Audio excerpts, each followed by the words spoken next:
Salut, comme tous les jours, je vous emmène à la découverte du web alsacien et aujourd'hui, on part à la rencontre de Scarlett Rose, mamie et papy. On se met l'eau à la bouche avec le blog de Scarlett Rose, Cuisine Addict. Cette Strasbourgeoise gourmande et passionnée de pâtisserie tient un superbe blog sur la cuisine, vous l'aurez compris. Mais son concept sort un petit peu du lot puisque chaque semaine, Scarlett Rose vous propose un nouveau menu. Et tous les jours, elle met à votre disposition une recette simple et facile, mais aussi quelques recettes susceptibles d'impressionner tous vos convives.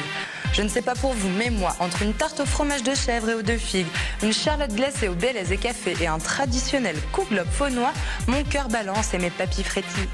Tous les bonnets devraient être tricotés par des grands-mères. C'est de cette idée qu'est né le site goldenhook.fr. En français, ça veut dire le crochet d'or.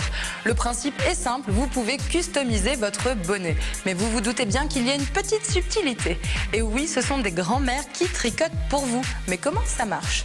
Une fois que vous avez sélectionné la forme du bonnet qui vous convient le mieux, moi j'ai pris le péruvien.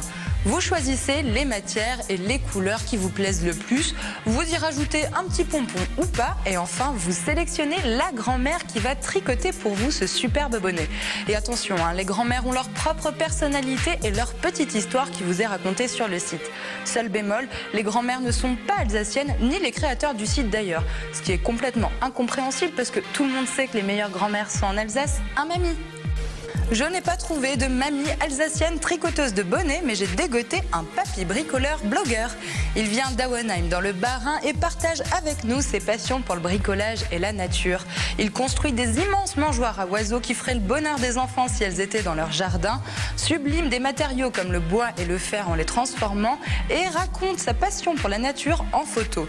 J'ai d'ailleurs eu un petit frisson en voyant qui s'était invité dans son jardin l'été dernier. C'est une araignée tigre qui tisse sa toile d'une manière tout à fait surprenante. Si vous voulez savoir comment, connectez-vous. Si vous aussi vous avez un blog ou un site internet et que vous voulez que j'en parle, écrivez-moi vite à l'adresse qui s'affiche juste au-dessus. D'ici là, je vous souhaite un très bon moment sur Alsace 20 et nous on se retrouve demain.